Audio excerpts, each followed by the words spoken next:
Well, folks, we've got a lot of good things for you today. The grand illumination at Founders Inn was gorgeous yesterday, just gorgeous. And you'll see how the lighting of the lights, it was a great time. And hundreds and hundreds of little children over there. I mean, it really, maybe in the thousands. It was so wonderful. Kids had such a great time. You had so many fun things for them to do over there. And of course, it was magnificent. When those lights come on, it's magic. Well, it's magic there. And also in the news, we've got word about that caravan and tear gas at the border and all the mess that's going on. And we don't fully understand it. We'll talk more about that. And I'm also in the news, the same investigator that got Ehud Olmert, and actually he went to prison, is trying to get Bibi Netanyahu convicted, and they want to bring charges against him. And I just wonder, you remember that mythical figure who always ate his own children? I mean, you just think, would you stop destroying yourself? You need every bit of strength you've got against the enemies. And do not do it yourselves. But we'll talk more about that, too. But I guess leading the news, some of the migrants greeting our Border Patrol agents by throwing rocks at them. That led to a melee when U.S. agents fired back with tear gas as more protesters tried to enter into our country illegally.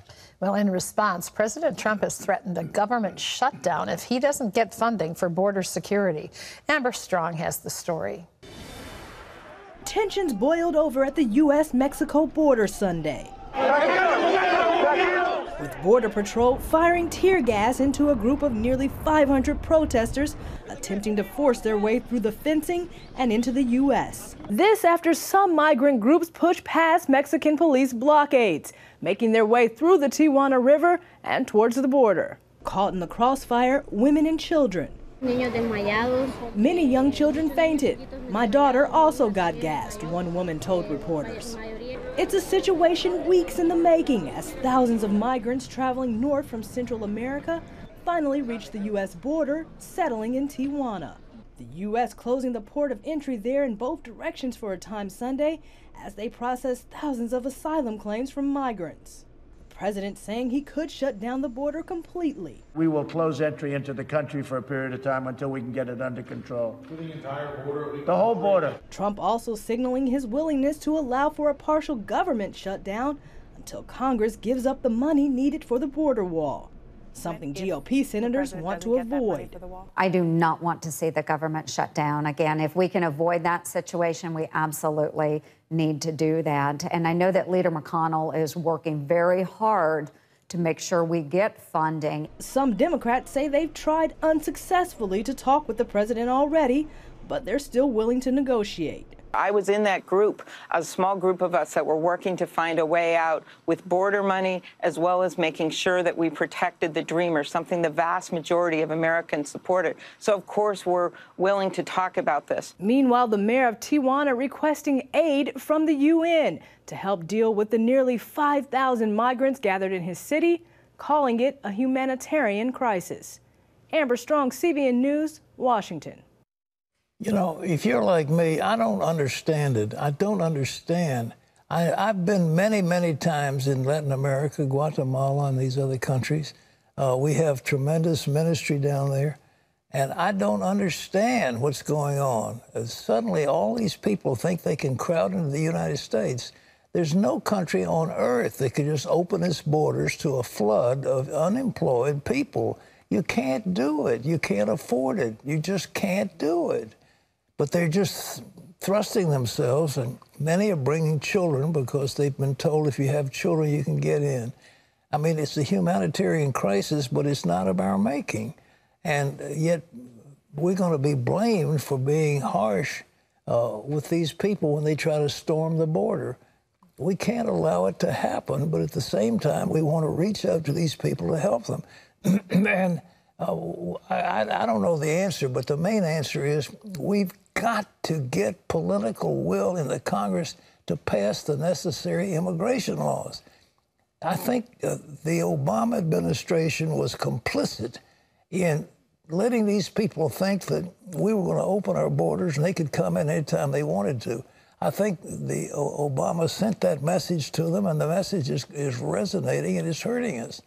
But in any event, that's the crisis we're facing as we get out of Thanksgiving into Christmas. Well, many migrants have been trying to enter the country legally, but these same good people are running into roadblocks along the way. John Jessup has that. Thanks, Pat. Last week, a federal judge blocked President Trump's new immigration rules as the administration tries to control the flood of migrants on the southern border. The judge's decision stopped the president's plan to deny asylum to anyone caught trying to enter the country illegally. Chuck Holton recently visited the border crossing in El Paso, Texas, and found out why many migrants are unhappy with this new ruling. 10 years ago, a decade ago, we used to have 95% of Mexican nationals coming across. That number has changed. Now we're having about 85% Central Americans, about 10% Mexicans, and still 5% from other parts of the world. From San Diego, California to Brownsville, Texas, there are 48 border crossings where you can legally go from Mexico to the United States. This bridge spans the Rio Grande between the Mexican city of Juarez and El Paso, Texas. It's crossings like these that the Trump administration is trying to encourage people claiming asylum to use. But here there are more than 200 people waiting in line to claim asylum already. And the line moves so slowly, most migrants will be sleeping on the sidewalk for more than a week. Many of them are Cubans fleeing communism.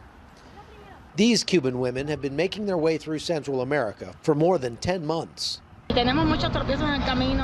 We had a lot of problems along the way. The police in some places took our money, assaulted us, and the immigration authorities were even more corrupt.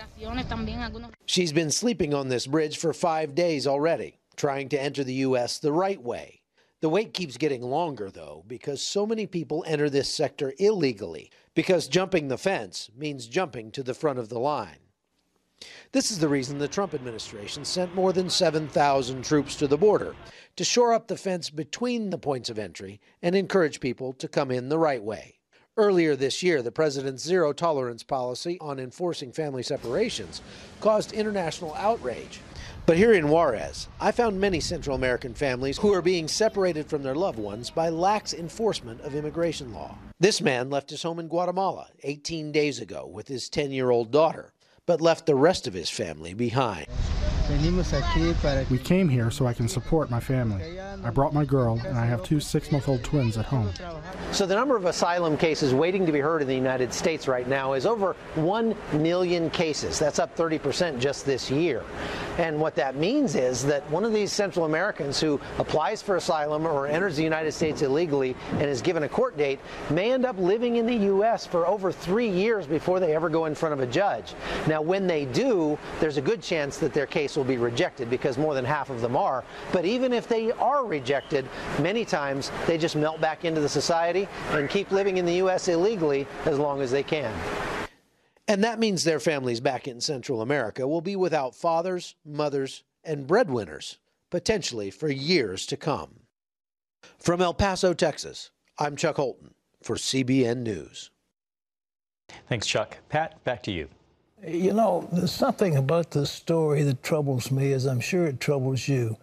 A district court judge, somebody in the Midwest, apparently the Ninth Circuit or maybe in Hawaii, issues a ruling, and he acts as if that ruling is going to control the entire United States of America.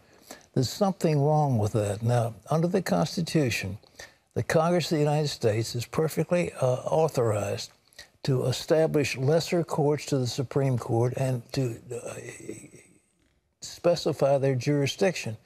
Congress can do that under the Constitution as written. And all the Congress has got to do is pass a law that say, look, a judge's rulings pertain only to the district in which he resides. He cannot issue rulings that affect the whole United States of America. We didn't elect those guys. The President of the United States is the one who was elected. Congress was elected in specific districts, and altogether they make up the body, the legislature.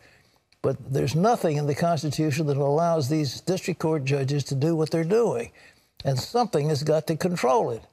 And for the chief judge to be criticizing the president because he talks about Obama judges and and Reagan judges and, you know, Bush judges.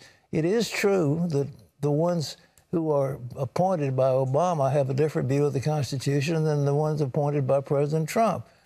But nevertheless, we've got to control it. Congress could pass, while they're in session right now, could pass the necessary legislation to specify the jurisdiction of federal district court judges. And it must be done because this is a confused mess. When one judge can issue a sweeping injunction dealing with the whole United States of America, they are not elected to do that. They're appointed for a different matter. Okay. Well, in case you were listening to this program along the way, we've got a guy named Joe Bastardi, who's a tremendous forecaster, and he told us that although there will be some real cold times during that Macy's Day Parade, probably the coldest in history, a massive storm was coming. And Joe, God bless him, was right on target. John. That's right, Pat, and that massive winter storm is hitting the Midwest. It caused hundreds of flight cancellations, mainly at Kansas City and Chicago airports, spawning big issues as travelers tried to return home after Thanksgiving. The frustrating thing is really because you cannot actually do anything about it. You're just stuck in here. Everybody's in the same boat. You really just, you cannot do anything about it. Now, forecasters predict more than a foot of snow is likely in southeast Nebraska, northeast Kansas, northwest Missouri, and southwest Iowa. Downed tree limbs and power lines are also causing power outages. Well, for many families, there's a holiday tradition that happens right on our CBN campus the Sunday after Thanksgiving. It's the annual Grand Illumination at the Founders Inn. Here's a look at some of this year's highlights. It's the most wonderful time of the year at the Founders Inn Grand Illumination. It's been one of Virginia Beach's favorite traditions for over 20 years. Well, we come every year because it's a great way to start off the Christmas season.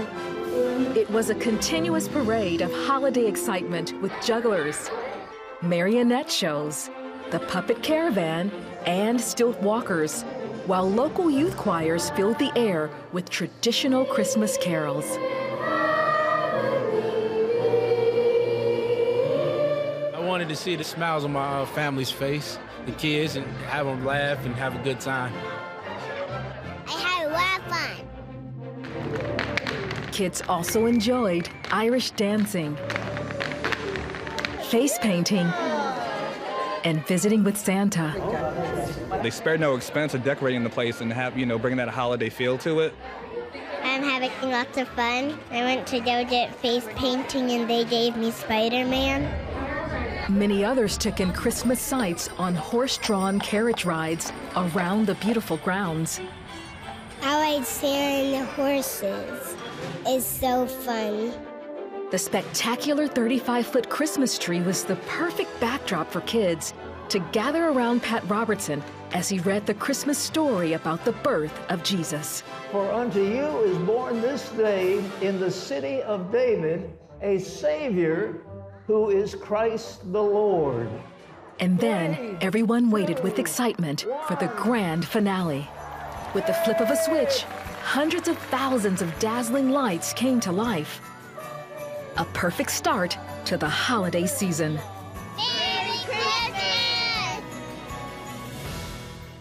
Well, if that doesn't put you in the holiday spirit, I don't know what will. Pat? Man, we had it. It was more fun. The place was jammed with little children. It really was. I haven't seen that many painted faces in one place in a long time. Well, the one thing that when you throw that switch, I'm up on the balcony, and the garden is out there, and it was just jammed with people.